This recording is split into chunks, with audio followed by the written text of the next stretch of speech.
Kalau belum subscribe juga segera ya, supaya kita bisa terus mengikuti channel ini dan sehingga channel ini bisa jadi berkat dalam hidupmu. Puji Tuhan, di penghujung tahun ini Tuhan ingin kita tenang, karena dalam ketenangan terletak kekuatan.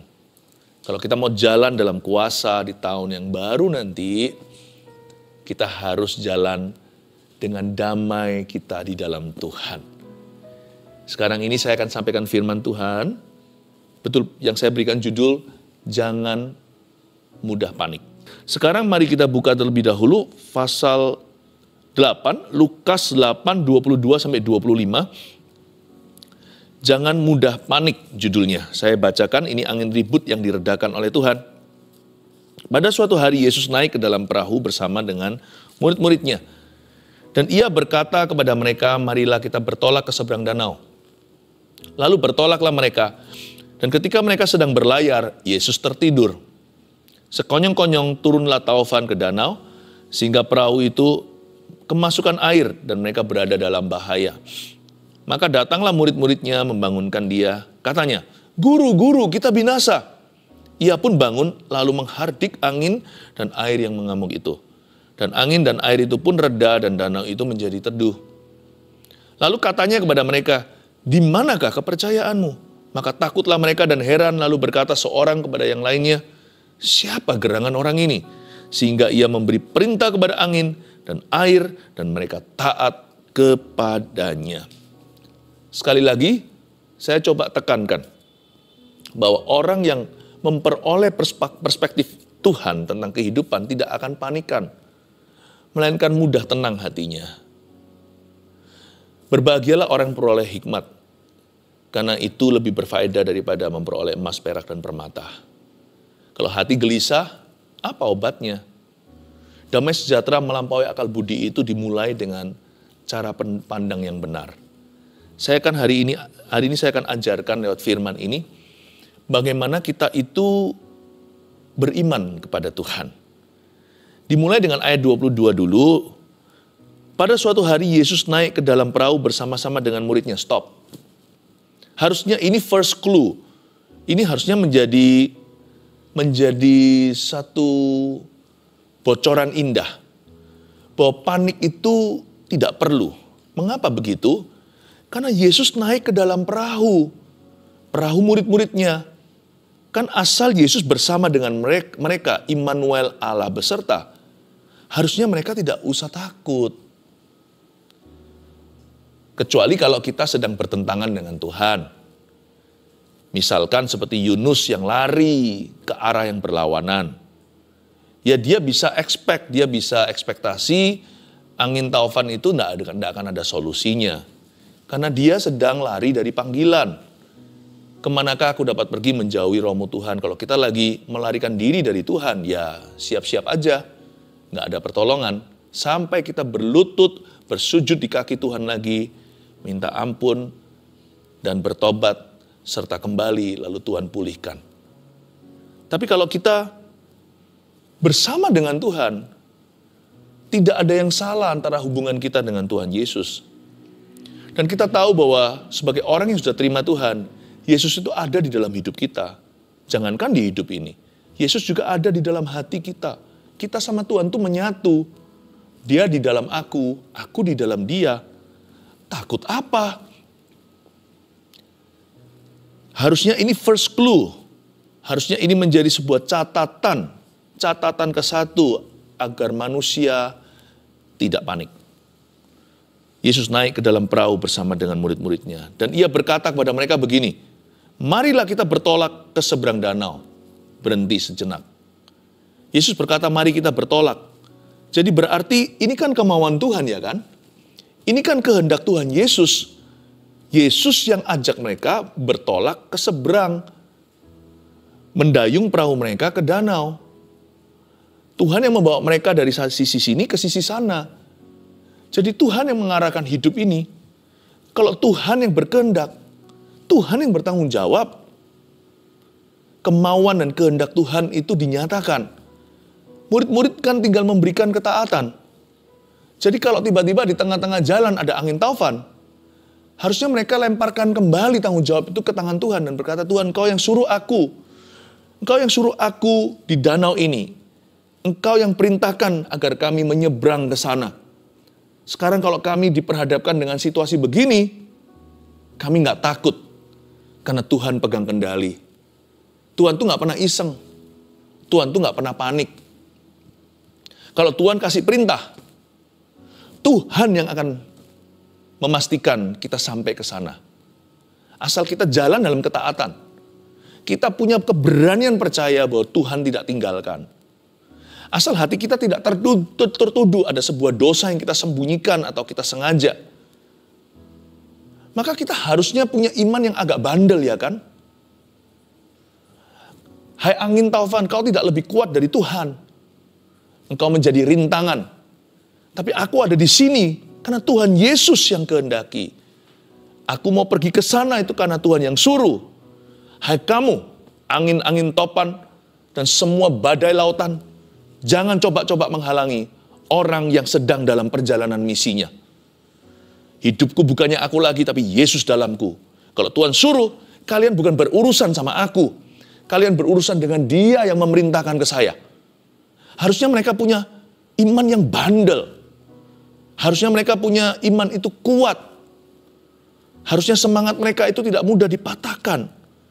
Tapi dasar manusia seperti Anda dan saya, kita ini mudah goyah. Gampang panikan. Harusnya kita introspeksi dan evaluasi. Iya ya, why am I here? Aku ada di sini ini karena siapa? Karena Tuhan. Loh, aku nggak di sini itu karena aku lari dari Tuhan loh. Hidupku tidak sedang melarikan diri dari hadiratnya karena dosa. Ya betul sih, aku tidak sempurna. Saya senantiasa berusaha sebaik-baiknya, sebisanya. Tapi Tuhan tahu hatiku. Bahwa hari ini aku mencoba untuk menurut pada perintahnya. Jangan takut kalau begitu, bandel saja imannya. Satu, Yesus naik ke dalam perahu bersama dengan kita, ya kan? Berarti Immanuel, Tuhan beserta. Itu suatu jaminan. Yang berikutnya, kedua, apa yang terjadi? Tuhan yang suruh kita ke sana. Udahlah, belajar tenang. Nggak perlu semua dipikiri. Asal kita tahu hari ini kita hidup dalam poros kehendak Allah. Dan ketika mereka sedang berlayar, Yesus tertidur. Apakah ini sengaja atau tidak disengaja? Nggak ada orang yang tahu. Kalau disengaja berarti Tuhan lagi uji iman mereka. Kalau nggak disengaja, Yesus kan dalam tubuh manusia juga bisa lelah. Apalagi Yesus itu kalau pelayanan itu non-stop. Sengaja atau nggak sengaja harusnya murid-murid Tuhan itu taruh rasa aman pada Tuhan. Tuhan ada di sini kok, nggak mungkin perahuku tenggelam. Apalagi kita sekarang mendayung perahu ini karena Tuhan yang suruh. Tuhan yang mau kita jalan lewat perahu, tidak lewat daratan. Harusnya mereka punya rasa tenang pada Tuhan. Tapi ya memanglah iman mereka waktu itu masih kecil. Sekonyong-konyong itu turunlah taufan ke danau sehingga perahu itu kemasukan air dan mereka berada dalam bahaya. Alkitab itu realistis sekali. Nggak mentang-mentang ada Yesus di dalam perahu, ada Tuhan. Tapi kalau bahaya ya bahaya. Alkitab nggak pernah kurang-kurangi. Alkitab sebut apa itu bahaya. Kalau itu bahaya ya Alkitab bilang begitu. Kalau itu nggak ada apa-apa. Kalau itu memang tidak berbahaya. Alkitab ya berkata demikian. Ingat pada waktu ada satu anak yang lagi sakit lalu mati. Semua orang sudah meratapi itu, perkabungan mulai terjadi. Tuhan berkata, udah jangan nangis begitu, anak ini hanya tidur, ditertawakan. Terpaksa Yesus meminta mereka semua keluar ruangan. Lalu gak lama kan, lihat anak itu bangkit. Dia bangun. Ya, entah dia koma atau meninggal dunia. Kalau Yesus bilang itu tidur, percayalah itu hanya tidur. Penyakit ini gak akan mendatangkan kematian. Tapi kalau Alkitab berkata itu bahaya, ya memang bahaya sih. Tapi jangan dilebih-lebihkan. Bahaya di situ B-nya huruf kecil.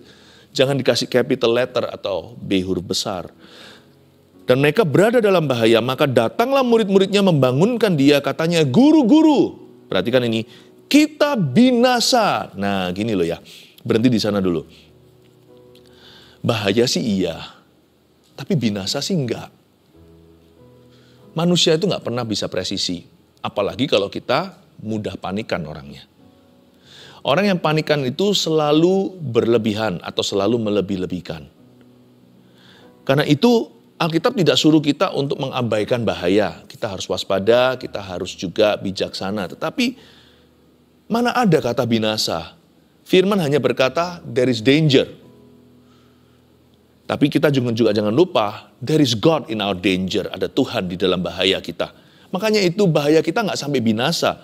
Tapi murid-muridnya beda. Guru-guru kita binasa, mau binasa kok ajak-ajak Tuhan. Mana bisa Tuhan itu binasa? Apalagi Yesus kan datang ke bumi itu dengan misi Bapa. Guru-guru kita binasa. Gini ya, hai manusia. Ini bicara kepada kita. Kita juga. Saya ngomong begini juga kepada diri sendiri. Hai manusia, seringkali kita itu melebih-lebihkan sesuatu di hadapan Tuhan. Belajar untuk tangkap perspektifnya Tuhan Yesus. Belajar untuk melihat segala sesuatu dari sudut pandang yang berbeda. Kalau mau binasa ya binasa sendirilah. Nggak usah ajak-ajak Tuhan. Guru, kami binasa. Harusnya itu lebih masuk akal. Kenapa Tuhan nanti menegur mereka? Binasa kok ajak-ajak. Kamu nggak percaya untuk dirimu ya itu urusanmu. Tapi kamu jangan nilai aku menurut cara pandangmu. Kalau kalian mau binasa silahkan. Tapi Tuhan tertidur di perahu. Tuhan gak akan tenggelam. Karena perahu itu ada Yesus di dalamnya. Kalau kita panik ya jangan ajak-ajak. Panik kok ajak-ajak Tuhan. Bukannya kita yang harus seperti Tuhan jadi tenang. Kok Tuhan diajak panik itu gimana? Harusnya Tuhan yang ajak kita damai sejahtera. Bukan Tuhan kita paksa ikut takut sama kita, sebab Tuhan tidak pernah takut, Tuhan tidak pernah panik juga. Guru-guru kita binasa, sekali lagi, bahaya iya, B huruf kecil. Binasa? Enggak lah, enggak sampai gitunya. Mengapa? Alkitab sangat jujur, karena ada Yesus di dalam perahu mereka. Ia pun bangun, lalu menghardik angin dan air yang mengamuk itu. Dan angin dan air itu pun reda, dan danau itu menjadi teduh. Lalu katanya kepada mereka, nah inilah teguran datang. Where is your faith? Di manakah kepercayaanmu? Maka takutlah mereka semua dan heran. Lalu berkata seorang kepada yang lain, siapa gerangan orang ini?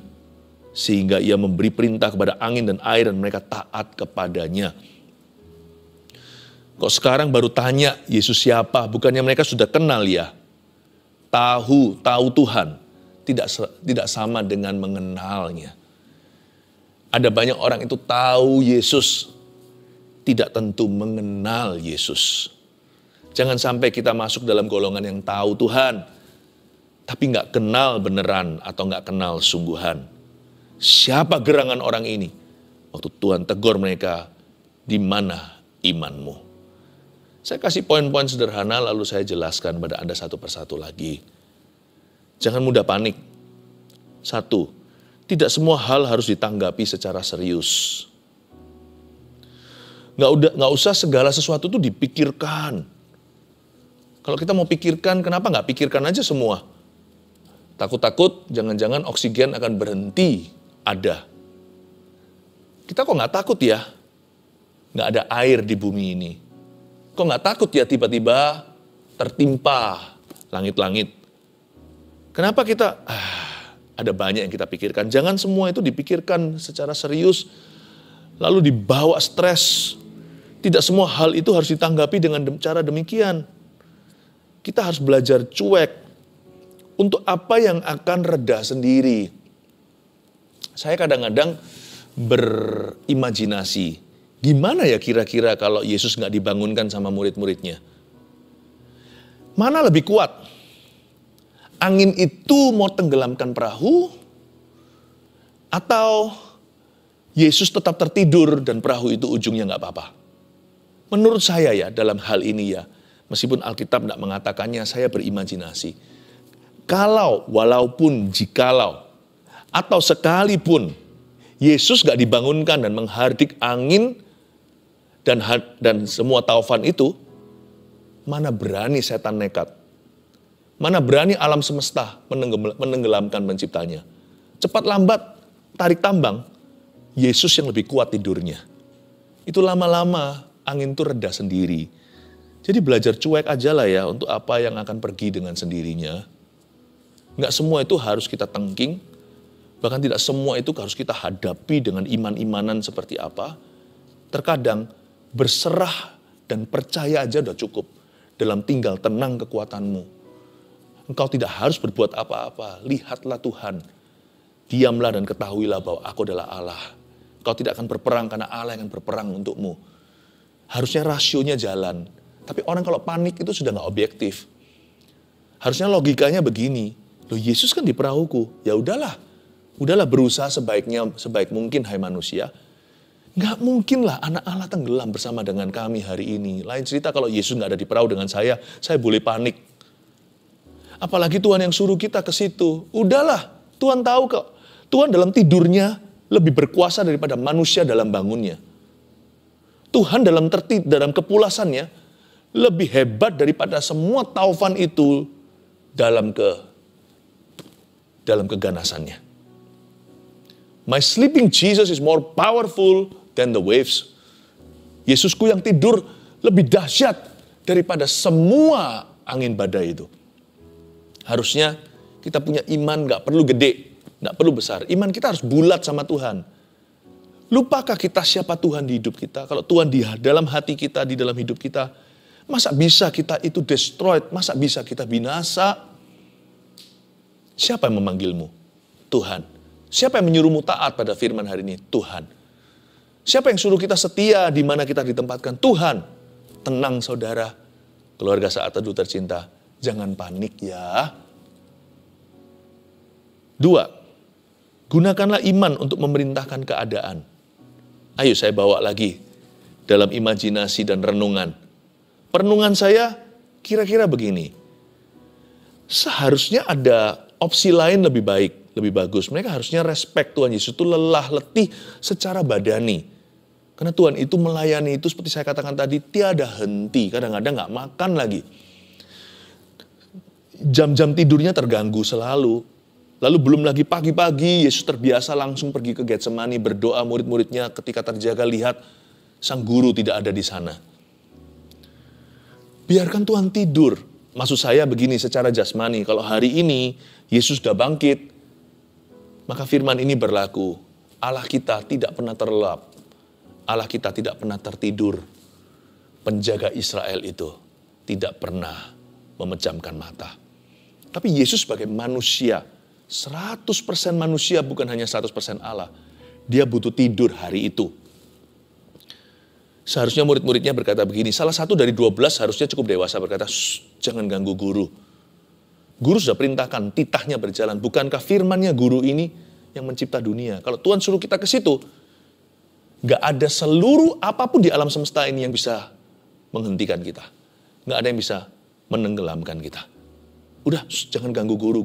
Guru capek. Guru butuh rest, butuh waktu istirahat. Ya, semalam gak tidur, biarkan. Begini aja, kita sama-sama berdoa. Bukan berdoa saja, kita sama-sama berdiri. Mungkin berada di ujung perahu itu. Kita pakai iman kita. Kita gunakan iman kita. Kita yang hardik semua taufan dan badai itu. Harusnya mereka berkata, dalam nama Yesus, aku tidak ganggu guru. Dalam nama Yesus dari Nazaret yang tertidur sekarang. Ini, dalam nama Tuhan Yesus. Hai taufan, hai badai, redalah. Harusnya bisa loh. Sekalipun Yesus lagi tidur secara fisik, namanya tetap berkuasa. Bukankah namanya di atas nama, di atas segala nama. Badai taufan itu juga nama. Itu tunduk pada nama Tuhan. Orangnya bisa tidur. Statusnya tidak berubah, dia Allah. Orangnya bisa pulas, secara fisik maksudnya. Tapi kuasa namanya tidak berhenti bekerja. Harusnya murid-muridnya itu kalau nggak ada satu gitu yang sukarela, nggak ada satu yang maju dan berkata, saudara-saudaraku tenang. Lalu dia berdiri dan memakai nama Tuhan menghardik badai taufan. Kalau tidak mereka bisa bersama-sama ya kan. 3 dari 12 mana tuh Petrus, Yakobus dan Yohanes. Atau kalau enggak sekalian aja 12 sekaligus berseru. On top of their lungs berseru dengan keras. Dengan suara serentak. Dan sepakat, dalam nama Yesus, semua ke-12-nya. Bayangkan kalau 12 orang sama-sama berteriak, "In Jesus name," dalam nama Yesus. "Berhenti, hai kamu taufan. Jangan ganggu guru kami yang tidur pulas. Diombang-ambing begitu, air masuk ke perahu lagi. Jangan buat basah kami, apalagi buat basah guruku." Wah, saya yakin kalau Yesus tidurnya sengaja hanya menguji mereka. Detik mereka menghardik, Yesus pasti buka mata dan berkata, "Iman seperti ini tidak pernah kulihat di antara bangsa Israel." Malahan dibangunkan. Bukannya dapat pujian, dapat teguran. Tuhan berkata, "Mana imanmu? Di mana kepercayaanmu?" Itu berarti mereka bisa melakukan sesuatu. Tapi Tuhan gak marah karena diganggu tidurnya ya. Tuhan itu gak pernah egois. Gak pernah memikirkan dirinya. Tuhan itu terganggu, terusik karena mereka itu kok gak percaya. Jadi kalian kira saya akan tenggelam sama kalian? Loh, kok gak ada di antara kalian yang berani berkata sesuatu kepada angin itu? Bukannya aku sudah mengutusmu 12 ini. Bahkan mengusir setan, menginjak kalajengking. Bahkan membangkitkan orang sakit, menyembuhkan orang sakit, orang kusta sekalipun. Membangkitkan orang mati. Memberitakan Injil kerajaan sorga yang penuh dengan kuasa. Kok sama angin seperti ini kamu tidak bisa perintahkan? Gunakanlah imanmu, keluarga Saat Teduh, untuk memerintahkan keadaanmu. Ya, jangan dikit-dikit, tanda kutip, banguni Yesus. Bukankah Tuhan sudah serahkan kunci kerajaan sorga ke tangan Anda? Jangan dikit-dikit usik dia. Bukan berarti kita nggak boleh berdoa. Bukan. Tapi jangan manja. Imanmu pakai dulu. Bilang dalam nama Yesus pada keadaanmu. Pakai firman Allah. Ada tertulis demikian. "Hai iblis, enyahlah. Mundur dari aku." Harusnya kita bisa memakai iman kita lebih sungguh-sungguh. 3. Percayalah bahwa Tuhan berkuasa dan Dia pegang kendali. Itu dia yang saya maksudkan. Asal Yesus di perahuku, kenapa aku harus takut? Bukankah aku di sini juga karena Dia suruh, aku ke situ karena Dia memerintahkannya. Percayalah bahwa Tuhan berkuasa dan Dia selalu pegang kendali. Hal ini kita terapkan ya, miliki iman demikian di tahun yang akan datang. Tahun depan, gunakan iman. Saya ulang lagi, tahun yang akan datang ini, pakai imanmu, dear keluarga Saat Teduh. Dan percayalah sepanjang tahun depan yang kita jalani, bahwa Tuhan itu berkuasa. Dia berkuasa atas alam semesta, atas problema kita, dan di dalam kehidupan orang percaya, dan di dalam kehidupan orang yang tidak percaya sekalipun. Di dalam kehidupan orang berdosa, Tuhan itu yang punya kuasa. Segala kuasa ada di tangan Tuhan. Bukankah Yesus berkata sebelum meninggalkan murid-muridnya, dia naik ke sorga, dia berkata, "Segala kuasa di bumi dan di langit telah ditaruh di bawah kakiku oleh Bapa." Ingat ya, yang berkuasa itu tinggal di dalam dirimu. Dan Dia selalu senantiasa memegang kendali. Jangan lihat badai, jangan rasakan anginnya. Lihatlah janji dan rasakan hadiratnya. Daripada merasakan angin badai taufan, rasakanlah Allah Roh Kudus yang disebut sebagai angin pula. Daripada kita melihat bahayanya lalu kita merasa binasa, mending kita lihat janji Tuhan dan melihat solusinya. Oh haleluya. 3 poin ini jangan Anda lupa catat. Jangan mudah panik. Terima perspektif dari Tuhan sebagai berikut. 1. Tidak semua hal harus ditanggapi secara serius. Jangan terlalu serius dan selalu serius. Relax. Ayo pijit-pijit sendiri seperti ini secara rohani dan berkata, relax. Santai sedikit. Ada Tuhan. Bilang begitu. Tenang. Ada Yesus di perahuku. 2. Gunakanlah iman untuk memerintahkan keadaan. 3. Percayalah bahwa Tuhan berkuasa dan Dia pegang kendali atas hidup kita. Oh haleluya. Salah satu tafsiran daripada bahasa roh yang waktu kita berdoa ke tahta, ada sebuah kalimat yang muncul dalam hati nurani saya. Kepada beberapa orang yang mengalami penyakit berat, dan seluruh keluarga sudah kehilangan iman dan pengharapan, dengar kalimat kata hikmat. Roh Kudus bilang begini, penyakit itu tidak akan mendatangkan kematian, tapi kemuliaan Allah. Saya ulangi lagi, saya tidak tahu penyakit apa tepatnya, saya hanya menyambung lidah Allah. Kalimat hikmat itu bunyinya, penyakit tersebut atau penyakit itu tidak akan mendatangkan kematian, tapi kemuliaan Allah. Perintahkan pada penyakitmu, gunakan imanmu, perintahkan pada keadaanmu, katakan aku sembuh di dalam nama Yesus. Bilang begitu, sekali lagi, letakkan tanganmu di daerah yang sakit jikalau memungkinkan, katakan dalam nama Yesus, aku sembuh. Katakan aku sembuh di dalam nama Yesus. Haleluya. Terima kasih Tuhan. Ada orang-orang yang terkena panic attack waktu tidur, lalu bangun keringat basah, gelisah luar biasa, bahkan harus membuka kancing bajunya karena susah bernafas alias sesak nafasnya. Tuhan berkata orang yang seperti ini disembuhkan hari ini. Ada suatu belenggu di dalam benak batinmu itu yang Tuhan cabut sekarang, yang Tuhan angkat di dalam nama Yesus Kristus. Tuhan sembuhkan. Terima kasih Tuhan. Bahkan ada juga orang-orang yang panik. Paniknya bukan waktu tidur, malahan waktu terjaga. Dahulu kala Anda itu orang yang sangat outgoing atau sangat-sangat suka sekali bergaul. Tapi entah berapa tahun ini, 2 tahunan kurang lebih, Anda tidak pernah keluar rumah. Bukan karena pandemi. Awal mulanya memang begitu alasannya. Tetapi sekarang Anda nggak mau keluar sama sekali. Setiap kali keluar, Anda merasa seperti panic attack.